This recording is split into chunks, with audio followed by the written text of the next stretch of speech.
multiplying imaginary numbers. Alright, so the first thing you need to do is simply multiply the coefficients of the two imaginary numbers.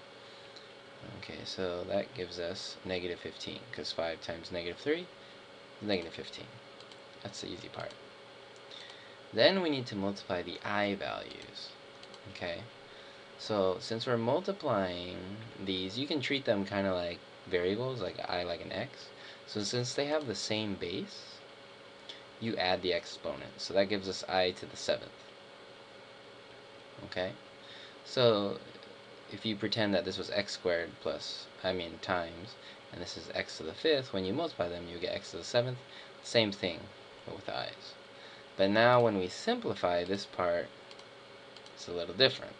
Okay, so i's, when the exponents grow, they follow this pattern of every 4. Okay, so I is square root of negative 1. Right, so I squared, then, if you were to square both sides, I squared would be negative 1.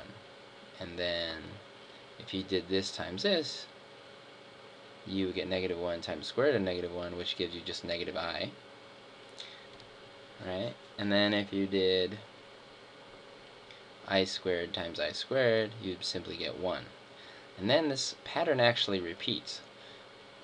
So if you were to do, say, I squared times I cubed, which would be I to the 5th, this negative 1 times negative I would just give you then positive I, which just takes you back to here. Okay, so it repeats every 4. So what you can do is you can divide or break apart this one, right?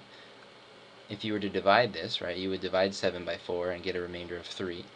Or what you could do is just say, okay, multiply I to the 4th, what I have left, I to the 3. Same thing.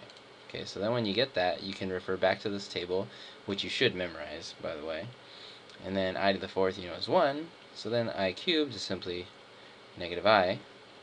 So then that's what this becomes, and that simply becomes 15I. And that completes our problem.